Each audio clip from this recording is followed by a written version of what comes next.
Yeah. Yeah, so somebody wave it when it's time. I'll wave at you. Oh, Should we nice. just go, or do I do 10 and then 5? You do that. just do that. Right? Well, I'm ready when you are. Is it 4? No, it's not 4. Why can't you start exactly? Should we start early? No. Why not?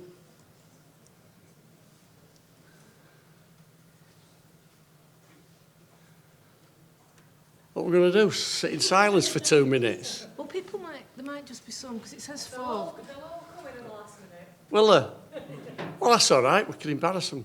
Hair on it. Yeah. No photographs, please. I have to speak to my agent. I've spoken to them. Have you?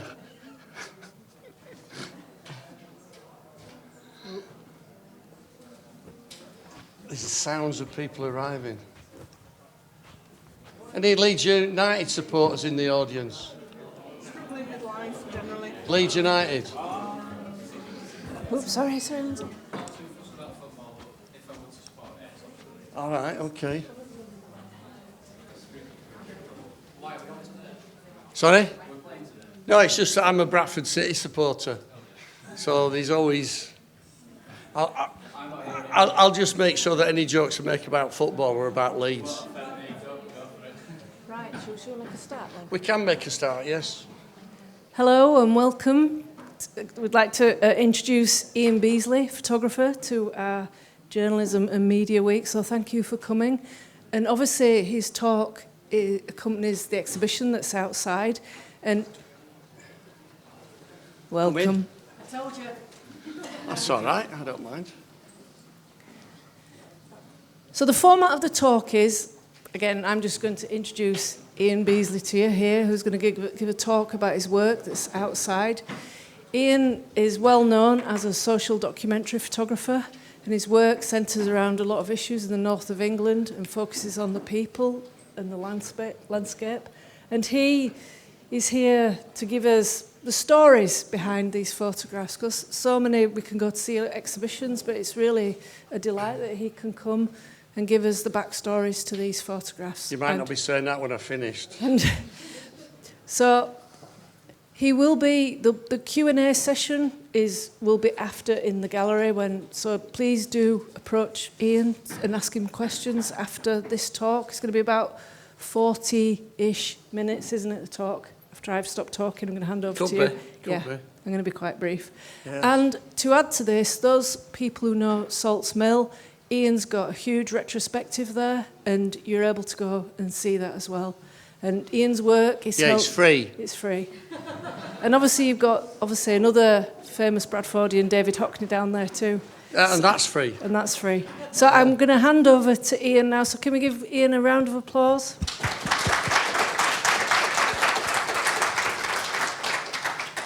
Thank you very much. So what I was going to talk about this afternoon is not about my retrospective, it's about the stories behind I think they're probably some of my favourite photographs. And I always like the stories, and I often think the stories that I have are probably better than the photographs. And I'll let you judge on that. Though, as Lisa said, I photographed around the north of England. But one of the things that I have done, and I've been doing this for 50 years, which deserves a round of applause in itself. Thank you very much. Yay. I've been doing it for 50 years. I've always photographed where I live or the surrounding area. I've never done any, though I have travelled extensively, I've never really photographed outside of what I would say would be sort of my own community or my own region. And there's a number of reasons for that. One is that I'm actually quite lazy. I don't like to get up in the morning. So, if you can get up at the last minute and get to wherever you're photographing, that's a bonus. And also, it's a lot cheaper. You don't need a massive amount of money to pay for travel and expenses and things like that. So I'm going to go through a few photographs. This is probably one of the photographs that I'm probably best known for, which I took this in 1977 when I was still at college in my final year. And what had happened was, my dad had died quite suddenly, and he left me a little bit of money. And I thought, now then, what should I do with this money? Should I buy a car or should I buy another camera? And I decided to buy another camera, and what I'd bought was a 5x4 plate camera, which, do you know what a 5x4 plate camera is? Do I need to explain that? I will be able to explain it, yes. A 5x4 plate camera, it looks like a Victorian camera. It's big, it's got leather bellows, it must be on a tripod, you can't handhold it. You have to put a black cloth over your head to focus on a ground glass screen where the image is upside down and back to front. Once you've focused it, you close the shutter, you have a cable release, and the film is loaded in dark slides. And the negative size is 5x4 inches. Does anybody know what the metric size is of that? I don't think I've ever seen it. But anyway, you load them singly in a darkroom. So one, the quality is absolutely fantastic. But the thing that I was interested in is the relationship that you have with your subject using a camera of that size. Most people are used to being photographed with a 35mm camera or, you know, maybe a medium format. So there's an informality of that relationship. But then the other thing is, if you're using a camera like that, you cover your face. So you've got a little bit of a physical barrier between you and your subject. With a 5x4 plate camera, you set it up, you get your composition, you work out your exposure, you focus it, and then you stand next to it. So what you can do is you can stand and you can talk directly to your subject, and you can watch them sort of for the expressions or when you think it's the right moment to take the picture.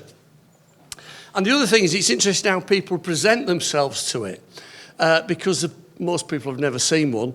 It's quite a long process. It probably takes about 20 minutes to half an hour to take the one picture.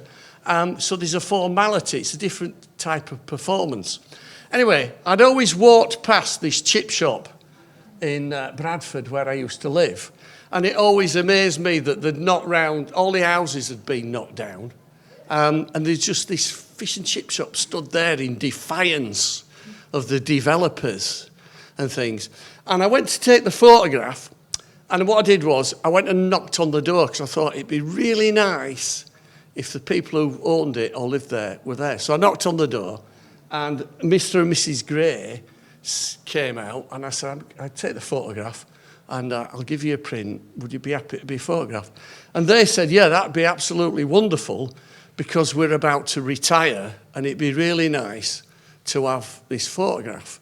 Now, the other thing that I've done throughout my career is when I've been taking photographs of people, I've always asked, I've always explained, and I have always tried to send them a print, because I believe if they've given you the time and the grace to be involved and be photographed, they should at least get a picture in return. So anyway, I took the photograph, and then Mr. Gray pointed out, there, above the door, there's a sign. And he said, have you seen this sign? I said, no, I haven't. And he said, it's made out of cat's eyes from the road, right? And I said, well, it's unusual. And he said, well, yeah. He said, my best friend was a man called Percy Shaw. Now, Percy Shaw is the man who invented the cat's eye. And when he opened his fish and chip shop, Percy said to him, you need to buy one of these new neon signs so people can see that you're open at night. And he said, I can't afford it. So Percy Shaw said, I'll make you a sign. So he made it out of cat's eyes. So when the cars come down the road, the headlights will go across the front and twinkle. And I just think that's such a lovely story. And it made me think that if I hadn't have engaged with the subject and chatted to him, I wouldn't have got that backstory. And I think that backstory makes that picture far more interesting. Now, one of the first really big projects I did was about the demise of the textile industry in Bradford. This photograph is of Bradford skyline in the early 80s. If you go now and stand at the same spot, there's only one mill chimney left. That big mill burnt down a few years ago, and all them mill chimneys have gone. And it was partly It was inspired by a man called Arthur Saul, who was the building conservation officer for Bradford, who had seen some of my work, and he said, Ian, I want you to go and photograph as many mill chimneys as you can find, which is what I did. And then he put them together in a presentation, which he invited me to go to at Bradford Council, where he put forward this idea, and he showed these pictures, and he said, these mills and these mill chimneys are the tourism of the future. And this was in about 1980. He said in 40, 50 years' time, people will be coming to see this. This is the new tourism. And he got laughed out of the chamber. And he resigned a few weeks later and he left.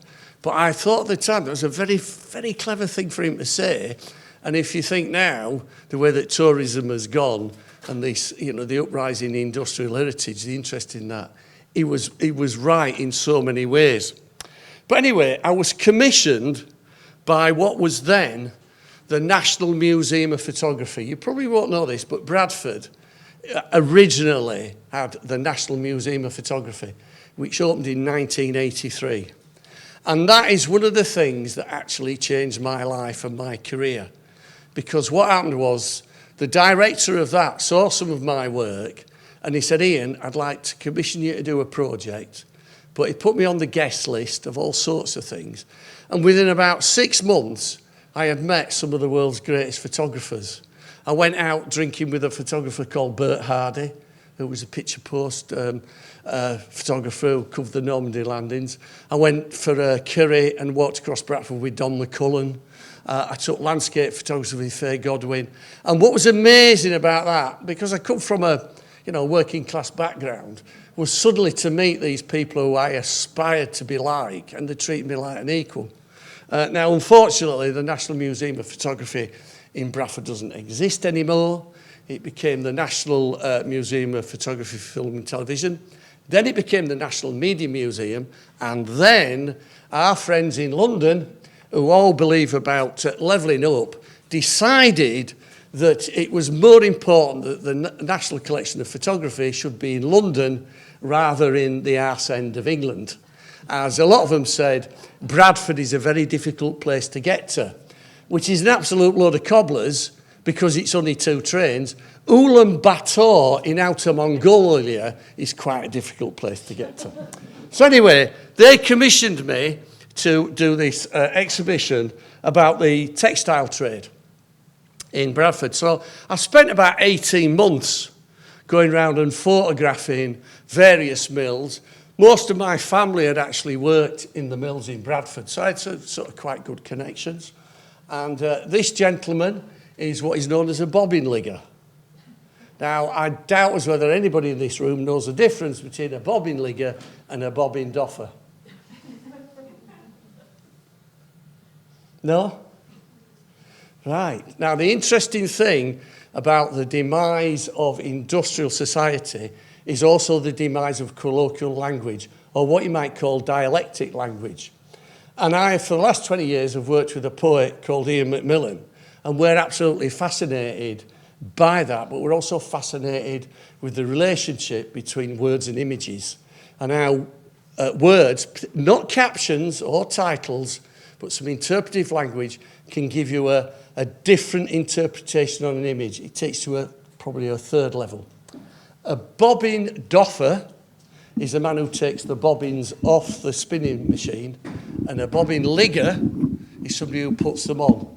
So in dialectic Yorkshire, doffing means to take off, and ligging means to lie. You never thought you'd get a linguistics lesson this afternoon. Anyway, the thing about photographing in industry has always been, it's the problem of access. There's a problem of access, and there's also a problem of control. And it's one of them things in every project that I've worked on, major project, there's what I call, it's the triad of power. There's always 3 parties that are involved in the control of the image, and how things should be represented. So by that I mean there's me, I know what I think I'm doing and what I want to photograph and represent.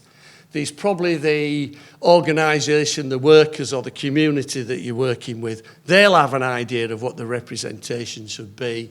And then there will be the third one, which can be the commissioners or the people that own maybe the company and things like that. And they're the one that's all vying for how the representation is made and what you get access to. And normally, sadly, it's the person who provides the money who generally then asserts the most control. So what happened here was I could only get access to certain places. Now, some places like Salts Mill, who I've worked with for over 40 years, were fantastic. They would say, you can come and go as you please.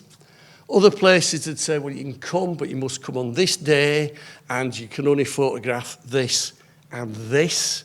Or they'd do it and they'd say, well, we wait till we've cleaned everybody up and they've put on overalls. So you ended up with this thing where you might get a bit of a false representation. And then these other ones where I could only get access where it had actually sort of closed. So there was nobody working there.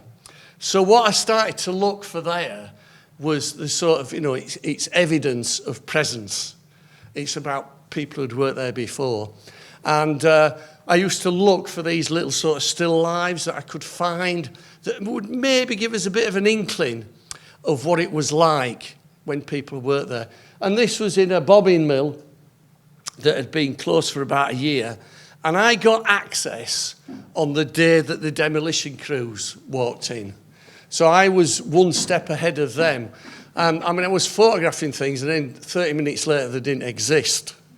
But on the back of a door in the joiner's shop, I found this wonderful collage of photographs, of a workforce in a previous happier time.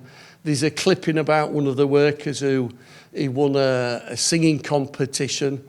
And then there's a cartoon here that's been altered, and it was about a secretary who had a misdemeanour with one of the directors, and they'd identified real-life characters in the firm that had obviously been involved in some sort of misdemeanour. But I really like that sort of idea. It's a bit like visual archaeology. So anyway, the exhibition went up in Bradford, and, it was a fairly modest affair. It got a fair bit of press. Nobody got too excited about it. And then the Sunday Times published a feature on it and showed some of these photographs. And it was really interesting what happened then, because this is the article that they published. And this photograph here, which is of a young boy working in a carpet factory. And at this time, if you worked in a factory, the health and safety was actually very, very poor. You used to have to clean the machines and load them, etc., while they were still running. And in fact, when I left school, my first job was in a big weaving company. And we used to have to clean the machines while they were still running. And when I was working there, one of the men I was working with, Sid, one afternoon we were cleaning the machines and he let out this enormous scream and he held his hand up and he'd lost his index finger on his left hand. And what we had to do at that point was ring the canteen and get the dinner ladies to come up with bags of frozen peas. So he wrapped his hand in a bag of frozen peas. He went to the hospital. The rest of us had to try and find his finger. The idea, if we found it, we'd put it in a bag of frozen peas and send it down to hospital to have it sewn back on. We didn't find his finger, the mill cat did. So he never got his finger back, and I handed my notice in a week later. So anyway, this picture appeared in the Sunday Times, and it caused all sorts of trouble. And what happened then was the local paper really started to go to town. A lens can lie. And they claimed that I'd actually gone round and just photographed the worst things I could possibly find. And really, the industry was this modern, fantastic, high-tech industry. Wool bosses in row. The British Wool Board got involved. The director, he went on radio leads, and he accused me of being a subversive. I was probably a Marxist revolutionary, and I was trying to bring down capitalist society. Now, Going back, I wish I had done, because that would be something to have on your CV, wouldn't it? Ian Beesley, the photographer who brought down capitalist society with an exhibition in Bradford about the wool industry. And it actually got really, really quite nasty. And of course, I was only in my 20s then, and I got quite upset about it because I didn't see that coming. I didn't see that. I thought I'd done the best I could. I'd gone to photograph where I could get access. I had no agenda on it whatsoever, but it was interpreted as that. And the head of the British Wool Board and so somebody else from the British Wool Confederation, you know, they got access on the TV and all that sort of carry on. And eventually, Colin Ford, who was the director of the National Museum, rang me up. And he said, Ian, he said, I know that this is very upsetting for you. And he said, we will stand behind you 100%. But, he said, the only thing to remember is, he said, last week, there were about 400 people saw your exhibition. This week, it's over 6,000. So I thought, well, that's an interesting thing, isn't it? But it's an interesting thing about representation. And it's one of the things that I've always sort of thought a lot about, particularly how people that work in industry that are facing, you know, difficult futures is, you know, how should they be represented? And I don't think that as a photographer that I should actually go in and say, look, this is how I see it. I want you to stand there. I'm going to take the photograph because that's how I want it to be. I've worked collaboratively with subjects. I would always ask them. I would say, you know, what do you think? You know, I think this is a good idea. What do you think about that idea? And stuff like that. So I worked together. And what happened was about 10 years ago, I was photographing at, it was a big tractor factory in Doncaster that was closing. And all these guys were serving out the redundancy. And I put out on the email if people would like to come and be photographed with this plate camera, but I want them to direct me how I would take the photograph.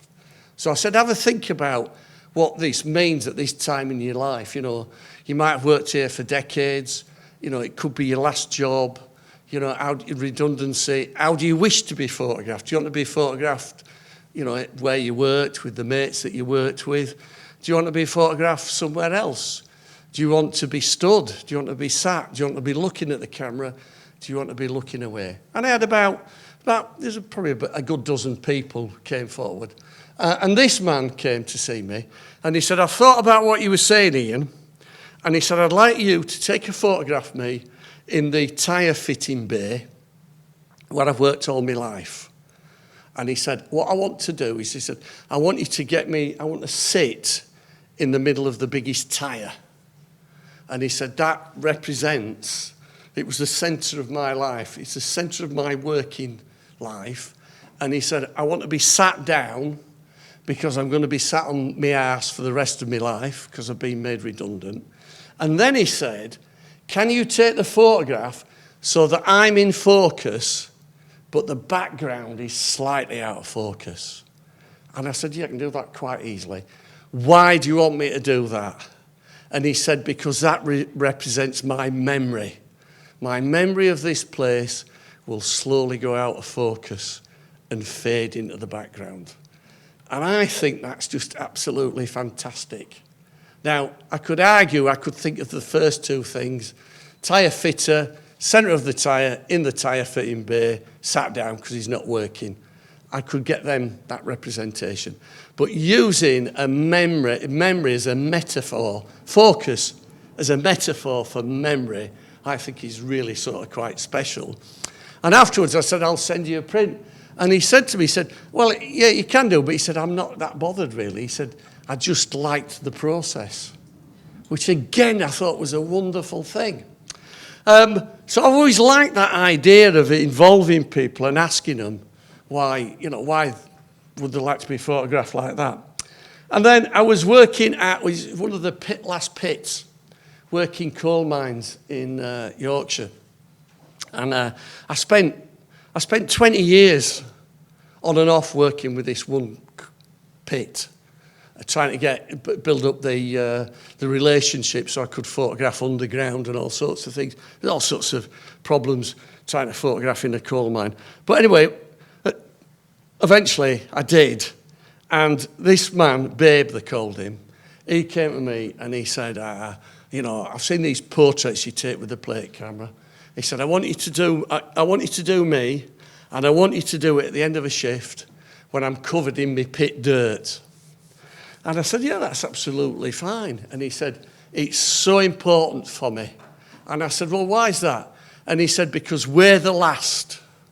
We are the last miners. And he said, I want my grandchildren and great-grandchildren to know that I was a miner. And this is how a miner looks. And I thought that was such a nice thing. I thought, well, I'm doing something it's got some validity to it. Anyway, I'm taking his photograph, and all his mates who all come up, they all start laughing. And I said, what's so funny? And they said, well, haven't you told me what happened to him last week? I said, no, he hadn't said anything.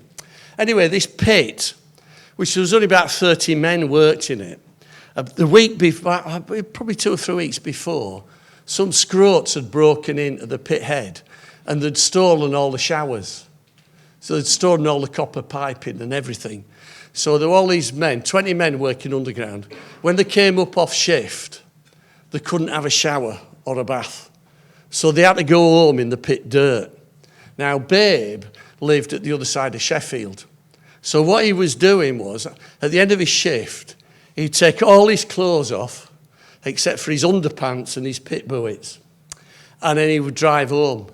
And he got caught for speeding on the M1. And the police made him get out and stand on the hard shoulder. So he stood there with a black face, black arms, black knees, white underpants and big boots. And they said to him, and what are you doing? And he said, well, I'm a miner. And they said, well, we don't think there's any left. Oh, he said, yeah, I'm one of the very last. So they radioed in and said, this guy, and they checked up and said, yeah. And he said, well, I can't have a shower. I've got to drive home in my pit dirt. So they let him off. And he said, it's the only time the South Yorkshire Police has ever shown any compassion to the working miner. Some of the older generation will get that because he's talking about the miner strike, which was in 1984, 83, 84, where the South Yorkshire Police were very, very brutal. But then, a few years after this, I photographed this gentleman. Now, you might wonder, where's the connection between that man and this man? Right? What happened was, you get some, if you're freelance, you do end up getting some very interesting commissions. And for some reason, and I can't for the life of me think how I got this commission, I was appointed the artist in residence for the International Tattooing Festival in Derby. And they said, would you come down and set up a temporary studio and photograph people who have been tattooed? And I said, yeah, that sounds like a bit of a laugh. And they said, well, we'd like you to be a judge as well, because they were doing tattoos there, and they hadn't have a judge. And I said, yeah, I'd love to do that. When I sat on the panel, I got voted off by the audience because I don't have any tattoos, and I also refused offers of free tattoos. I thought, oh, no. Anyway, this man came to see me, and he said, would I photograph him? And I said, yeah, of course I would. He said, well, would you photograph me completely naked? And I went, well, and he said, I've got full body tattooing. So I said, well, yes, if you're happy. So he doffed off all his clothes. Look, a bit of colloquial language there, doffed, took his clothes off. And he was tattooed, everything, right? The only thing that wasn't tattooed, and he showed me, was in between his toes. I'll leave that to his imagination, and for the sensitivity, I won't going to show you the portrait of him fully naked. And he was a really nice man. And he said, I wasn't always like this. And I said, well, I can imagine. And he said, I was a miner. He said, and I was a miner in Salford. And this is in the 60s. And he said, the roof caved in. And I was trapped, he said, I was trapped underground for 14 hours. And I thought I was going to die. And he said, they eventually got me out. And he said, I broke my hip. I broke a leg, an arm, and a shoulder. And he said, I knew then that I would never, ever go down the pit again. And he said, I didn't know what I was going to do. He said, I had quite a lot of tattoos. And he was at his tattooist talking to him. And he said, I really don't know what I'm going to do. I'm physically not as capable as I used to be. And the tattooist said, well, a friend of mine, he owns a fairground. He owns a travelling fairground in Salford. He's always looking for people to work the rides. Go see him.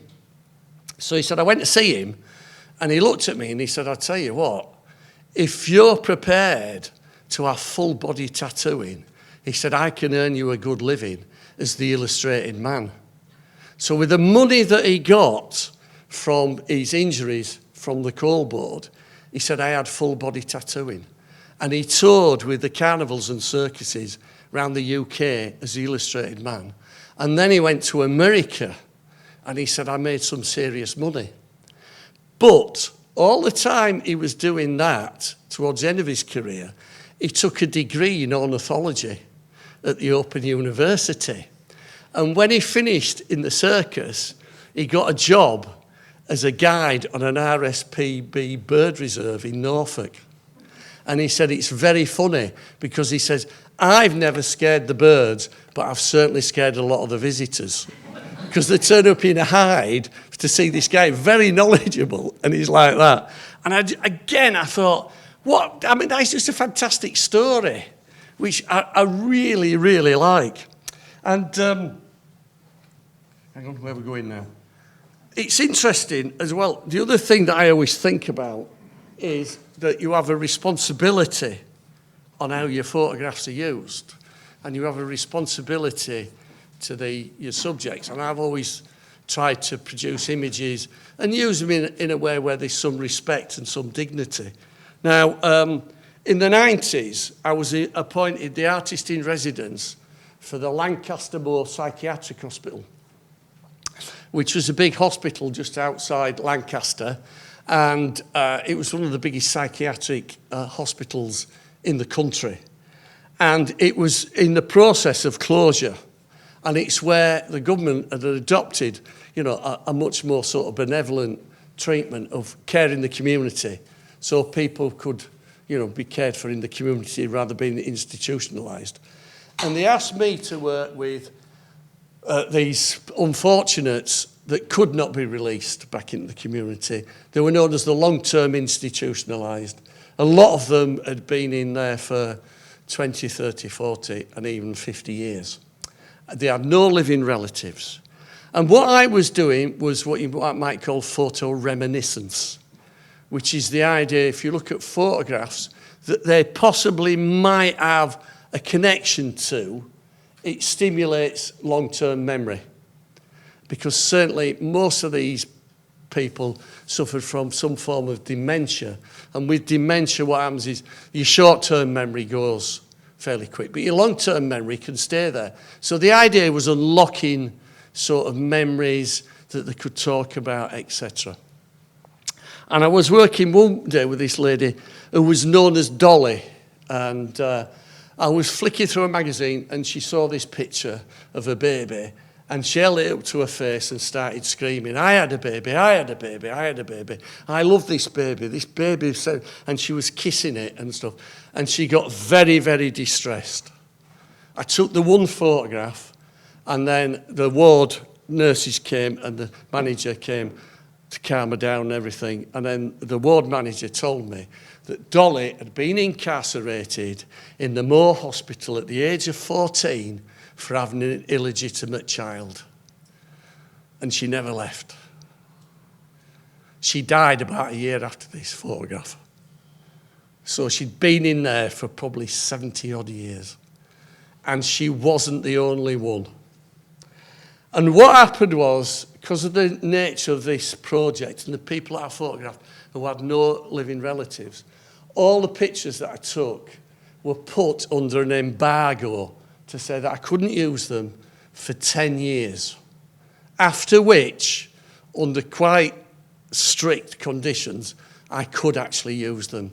So I didn't, and I didn't use them. I took this picture in 1993.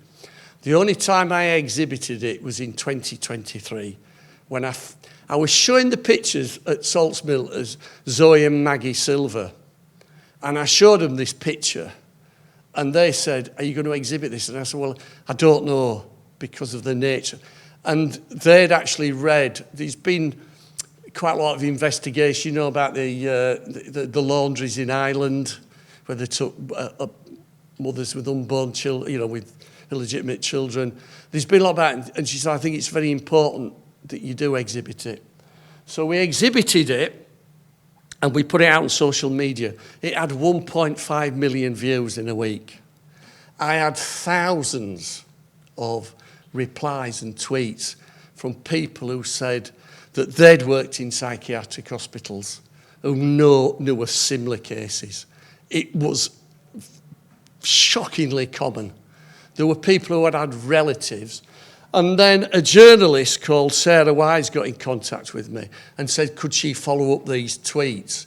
And she did, and she went around and interviewed loads of these nurses and doctors. And she's written a book, which is, if you want to read it, it's called The Undesirables. And what it's about is the 1911 Mental Asylum Act, which was partly forced through by Winston Churchill, who you may have heard of, was the idea that the state could commit to hospital anybody that they deemed, it only took a doctor and a magistrate to say that these people are feeble-minded, criminally minded, sexually deviant, antisocial, and they would be committed to an asylum with no restriction on the sentence. And of course what they did was a lot of people from the LGBT community were committed, because that was seen as a sexual deviancy, people with antisocial behaviour, and thousands of women that had illegitimate children. And it's one of these pictures that, you know, the force of it took me by surprise, really. But I'm quite glad that I did, but I'm very glad that I also kept hold of it for so long, because when you put a picture in the public remit, not everybody is sympathetic. I mean, I got some unbelievable vitriol through social media. We know just how bad that's become. But I got contacted by another journalist who seemed to be, you know, sort of quite interested in it. And they ring me up and they give me information. And then he came to me and he said, well, I've been to the archives in Lancaster, and I can't find any record of this woman and stuff. And there was just something at the back of my mind. I thought, oh, I don't know about this guy. And that's marvellous seeing it. I Googled him while I was talking to him. And it turned out he was a staff journalist at a very right-wing newspaper, which you may all know as the Daily Mail. And I thought, what's his agenda here? And gradually it came forward that he was saying that this is a load of bollocks. This never happened. You know, it's an urban myth made up by, I think, when he got agitated, I twigged him, you know, the left-wing woke was saying that all these women, and they weren't really. They've just made it. And I'm thinking, what a pillock. But I'm really sort of quite glad I knew how to nip that in the bud. So yeah, I think of all the pictures that I've probably taken in my career, I think this is probably the one, you know, I think I could say I'm pretty proud of taking that sort of picture. I'm going backwards and forth here, so it's all a bit random, but that's how my mind works. This is where I worked when I left school, because I got expelled from school, right, because of a number of misdemeanours. I tried to sell the headmaster's Jaguar through the local paper. I advertised it at a very cheap price and put his office phone number on, so he spent an all day answering call saying his car wasn't for sale. And then when it was the school swimming gala, I put potassium permanganate crystals in the head boys' swimming trunks. Now, if you don't know what potassium permanganate is, it's a vivid purple crystal that once it goes into water, it turns everything bright purple, which meant all the swimming baths went purple, but also did all his genitals, all his legs, right down to his knees, were stained bright purple for, I believe, about 6 months. And needless to say, he was a bit upset about that. The headmaster was very upset about it, and his mother was bereft. So I was asked to leave school and find employment suitable for a boy of my meagre talents. So I worked in a mill, which I told you about, and I left the guy had his finger cut off. And then I worked in a foundry, and I worked there for about 3 weeks, and they asked me to leave there because I was such a weakling. Pouring hot metal, I'd be shaking. So it ruined the casting, so I got let go there. And then I went to the labour exchange, and they said, well, there's only 2 jobs. You can either go be an apprentice gravedigger, or you can go work at the local sewage works. Very interesting career choice when you're 18. I thought, I'll go be a gravedigger. So I went to the cemetery. Now, this time, I don't know if you know the film Woodstock? Some of you do. It was the great big hippie festival in America in the late 60s. And I'd seen that, and I decided that's the way I was going to be a hippie. So I had really long hair, went down about here, caftan, beads, big flares. I had bright red shoes, which I thought were wonderful. I thought I was really the bee's knees. I went for an interview with the chief grave digger, and he looked me up and down, and he said, right, lad, we dig 6 graves a day here. Looking at the state of you, I'll be digging 7, get lost. So having failed that interview, I was then sent down to Eschalt Sewage Works. Now, Eschalt Sewage Works is about 2 miles over that way. It was the only profit-making sewage works in the world at the time, because what it did was it extracted the wool grease out of the sewage, because it's not just domestic sewage, it's industrial sewage they deal with. So all the mills of Bradford and Leeds, all the sewage would go in there, they'd extract the wool grease. Now, wool grease is lanolin, which is a very, very expensive commodity, and all the wool grease that was extracted from there was sold to Max Factor, and apparently they made it into lipstick. I bet you didn't know that one, did you? So anyway, I went to work there, and Eschalt Sewage Works is built on an old country estate. There was a man called Lord Stansfield who owned it, and the River Aire goes right through the middle of it. And Bradford at that time, they were just pumping the sewage straight into the river. A bit like Yorkshire Water do now, but you know, they were the pioneers of it. This is going back to 1890. And Lord Stansfield and his cronies in the House of Lords complained vociferously about how filthy this was. So Bradford, being the birthplace of socialism and the Labour Party, did the only thing politically correct, and they compulsorily purchased his house, all his land and his estate, and built the sewage works. So on the sewage works in the middle is an 18th century country house with a walled garden. There was 4 farms, a plantation, loads of workers' cottages, and they built the sewage works, and it had 21 miles of railway track. And I went to work there, and I started in the gardens. Then they moved me into the, because I was so thin, they realised they could shove me into a Lancashire boiler, and I spent weeks cleaning out boilers. And then they actually sent me to work on the railway gang. And this is the engine that I worked in, which I know I'm old now, because this is now in Leeds Industrial Museum. But anyway, when I went there, what was interesting is the people that I worked with really got on me back. And they said, what are you doing here? You know, you're a clever lad. You should not be working here. You need to get yourself back into education, or you need to get yourself an apprentice. And all them, the men that I worked with, most of them had come from working class backgrounds. They'd fought in the Second World War, and when they came back, they did not have access to further higher education. But they knew that that was the way out of a cycle of unskilled labour. So they really encouraged me to find an interest.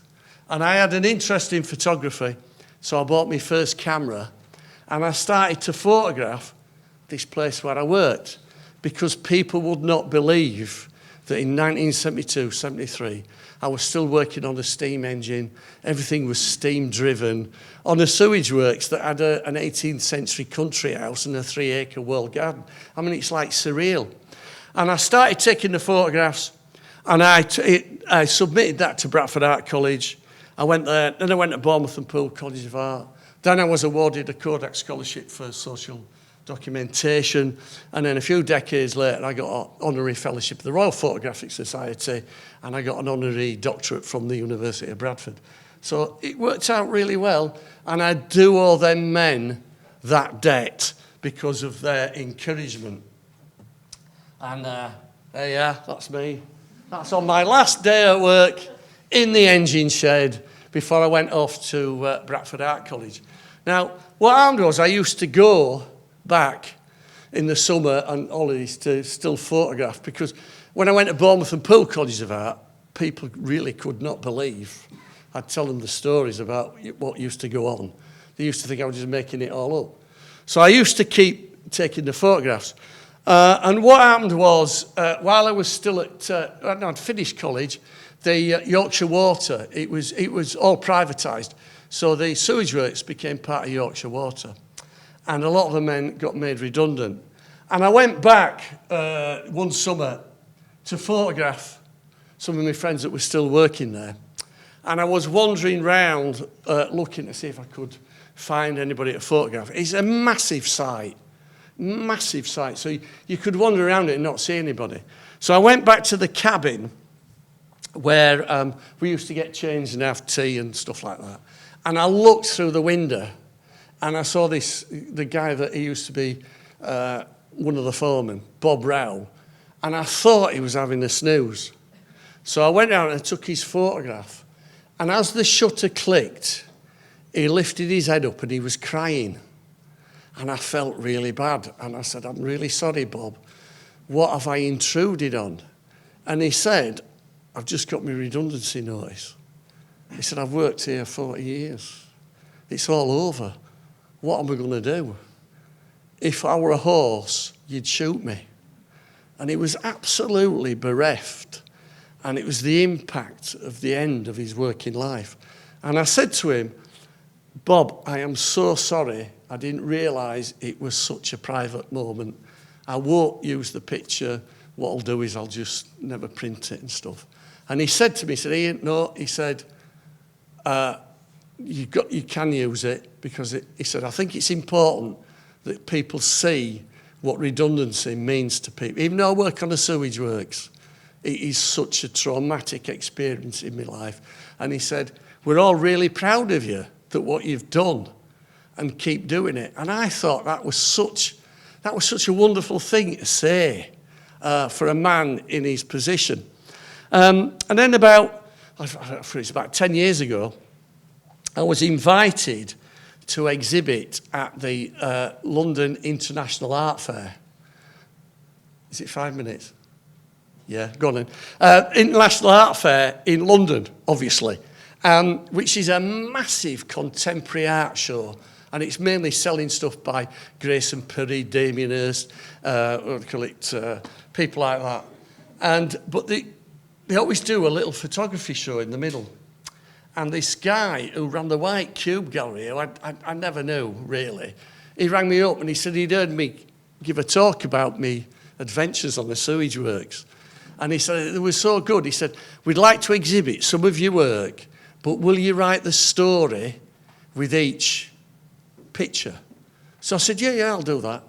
So I took him and they exhibited him. And then he rang us up and he said, "Now, The Guardian have been in touch and they want to use this picture of Bob Rowe as my best picture." Now, I don't know if you've seen that in The Guardian. It's a full page.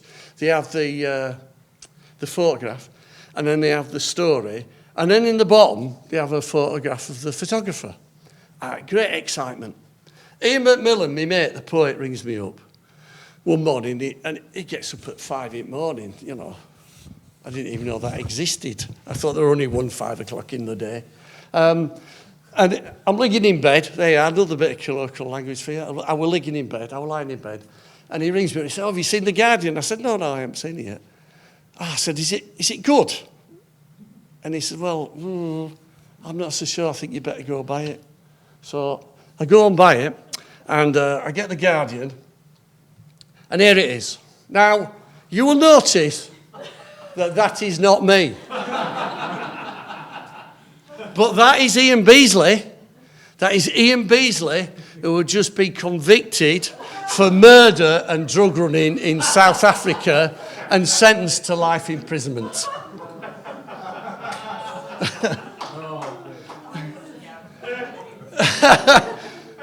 So yeah. So I rang up the picture editor and said, "What's happened here?" And he said, "Well, unfortunately, like most newspapers, they're struggling. So they didn't have the picture editor was often replaced by an intern, unpaid intern from Westminster College, who apparently was 19, and he got a phone call by the journalist, and insert picture of Ian Beesley, bottom left. He had two Ian Beesleys, me and this guy, and he went eeny, meeny, miny, mo. So that's Mo, and I'm meanie. So anyway, London Art Fair got really, really upset about it. And I was actually thinking, well, it's quite funny, really. And my daughter had just started at York St John's University. And she rang me up and she said, Dad, I've got The Guardian. She said, he's fantastic. She said, I love it. I'm showing all my friends, and the lecturers are all really impressed. And I said, well, what about that picture of me? She said, oh, that's the best. I said, why is that? And I said, well, they all think you look dead hard. So there we go. So it's interesting how things don't turn out, and how sometimes they turn out where you don't expect. But they're just some of the stories that I've collected over the years behind the various pictures. I have to say congratulations to the students who've put my exhibition of my work on out there, which I think is really wonderful. I really like it. I did like what I like is some of the connections that you've made between images that I haven't necessarily seen, which I will be using in other exhibitions in the future. Though I will credit you that. I won't actually take the credit for that. So anyway, I hope you've enjoyed that. I'm going to be around for the next hour or two, so if anybody wants to come and ask me any questions or just have a chat, not about Leeds United, any other football club is acceptable. There we go. Thank you very much.